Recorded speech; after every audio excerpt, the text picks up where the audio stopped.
Details are emerging from US President Donald Trump's summit with Russian leader Vladimir Putin in Alaska. Reports suggest Putin told Trump he'd be willing to freeze the Ukrainian front lines to stop trying to take more territory in exchange for keeping the Donetsk and Luhansk regions. Now, Trump has also told European leaders he's willing to offer US security guarantees to Ukraine.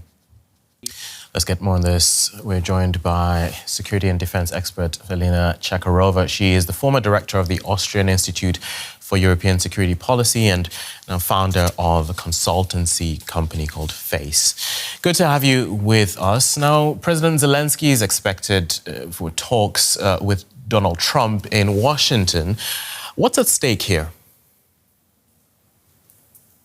Everything is at stake here, as we saw from Putin-Trump summit. Clearly, no deal so far. That's good news, obviously, because the Europeans and Ukraine were sidelined in this process.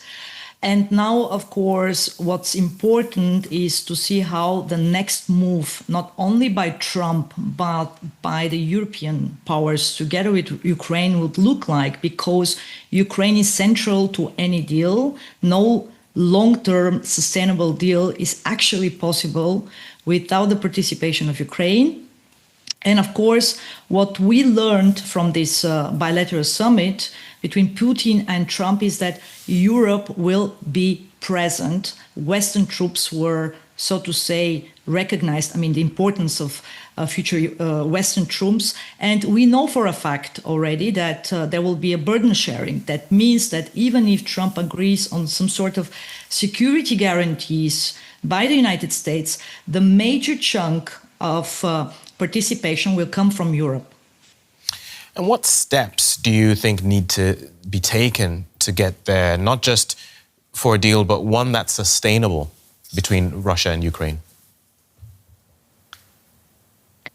Well, we have reached a point militarily in this war where the war is in a state of attrition, which plays in the cards of Russia. Russia is playing the long game and is convinced that it can win this war militarily in the long run.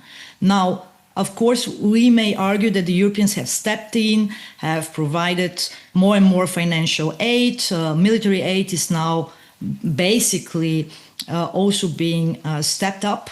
And at some point of time, the Americans might withdraw from the old continent and from this war. That's also an understanding that in 2025 is already present in the capitals. Now, you ask about sustainable solution to this war.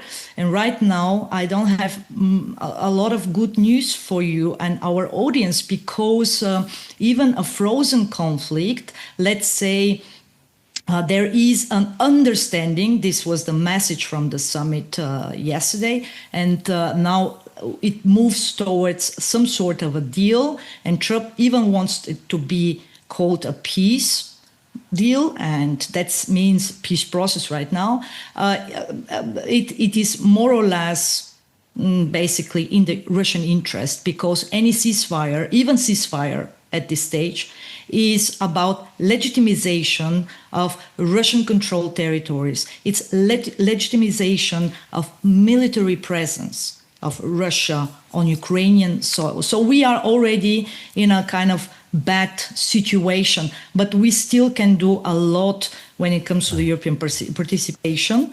And that means, obviously, and it would be my recommendation, to not go back to solutions from 10 years ago, prior to 2014.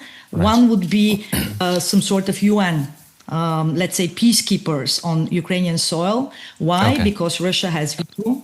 And second will be to actually to meaningfully step up the European participation in terms of military presence on Ukrainian soil. All right, I'm afraid we are run out of time, but Velina Tchakarova, former director of the Austrian Institute for European Security Policy, thank you very much for speaking to us. Thank you. We're joined now by Fabrice Pothier, former Director of Policy Planning at NATO and CEO at Rasmussen Global. Good to have you with us, Fabrice. Now, What needs to happen, in your view, for a sustainable peace deal between Russia and Ukraine? Well, one of the key ingredients is the one mentioned in your report earlier, is the security guarantees. As long as Ukraine, whatever the compromise is, whatever the peace outcome would be, as long as Ukraine does not have guarantees that it can remain a sovereign and independent nation and can defend itself in case of future attack or aggression, that deal or those compromises will be unacceptable to any Ukrainian leader and to the broader Ukrainian population. How realistic is that? Well, it's interesting that for the first time, President Trump is on record saying that he might be willing to offer some U.S. guarantees. Obviously, the devil is in the detail with those things. We have to see what it really means, if it needs some kind of more passive support to possibly European forces and capabilities being deployed in Ukraine alongside Ukrainian ones. Of course, you have to really see. But the bottom line here is you have to let Ukraine have the size and the capabilities in its armed forces necessary to defend itself, to apply basically Article 51 of the UN Charter, self-defense. That's the first security guarantee. And then, of course, you will need to have the NATO countries, not necessarily under NATO, but the Europeans and the Americans and Canadians, providing their assurances that in case of existential threat against Ukraine, these European, North American forces will come to their support. So this is the essence of security guarantees. But again, it needs to be really fleshed out in detail to also have a deterrence effect. Because what you want to do with security guarantees is not to obviously have to fight when the fight started, but you want to prevent it. And to prevent it, you need to really show credibility. You really need to show you mean it, and those forces will be ready to be deployed to support Ukrainian ones. So therefore, the Russians will not even try to go after Ukraine or to grab more territory.